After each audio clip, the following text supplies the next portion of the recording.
As C.S. Lewis said, hardships often prepare ordinary people for an extraordinary destiny.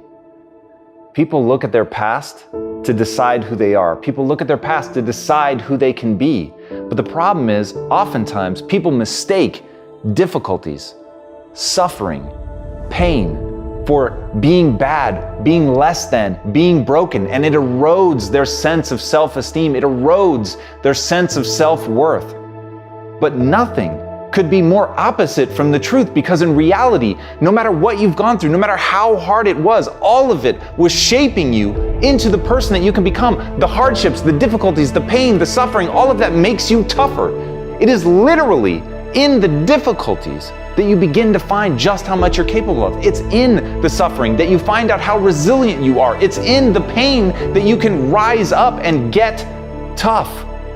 And all of that is going to serve you as you move forward, but you have to know how to frame it. You have to know how to think about it. You have to know that whatever you've been through, that all of it is an opportunity to learn. All of it is an opportunity to grow. All of it is an opportunity to get better, but you have to use it to shape yourself. You have to lean into it. You have to know that the pain and the suffering, all of it is serving you. But if you're telling yourself a story that diminishes you, if you're telling yourself a story that bad things have happened to me, or I've done bad things and that makes me a bad person, then none of it is going to help you.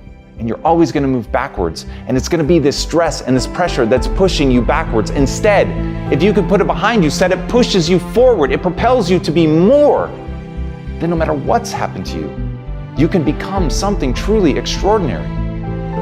And as David Livingstone said, I'll go anywhere, provided it be forward.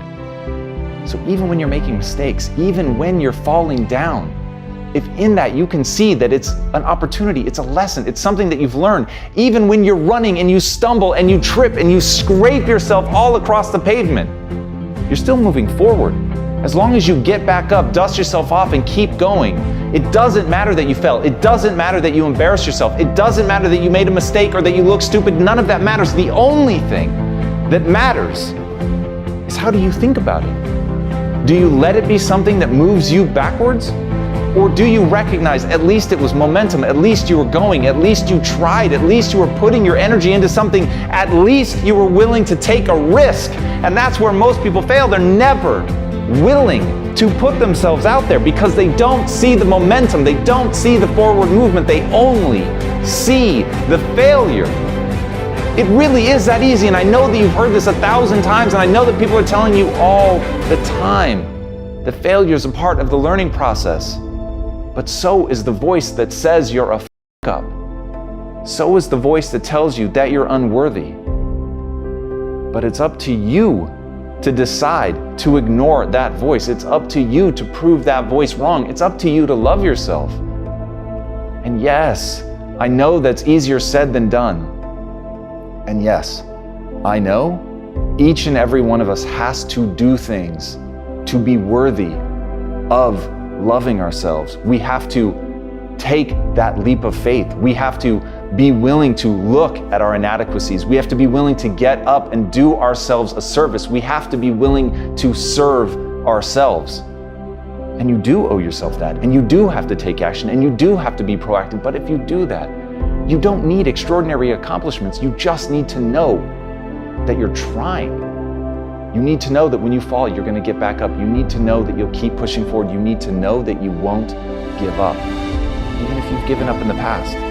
And once you know that about yourself, once you know that every day is a day, an opportunity to reinvent yourself, that's all you need to believe in. That's all you need to build that self-worth, is to tell yourself you're going to do something better today than you did yesterday. That's it. It doesn't need to be grand. It doesn't need to be extraordinary. It simply needs to be a commitment to yourself. If you commit to yourself, if you commit to love yourself, despite everything that's happened to you, despite everything you've done, your life can be beautiful. But it starts with a decision to move forward.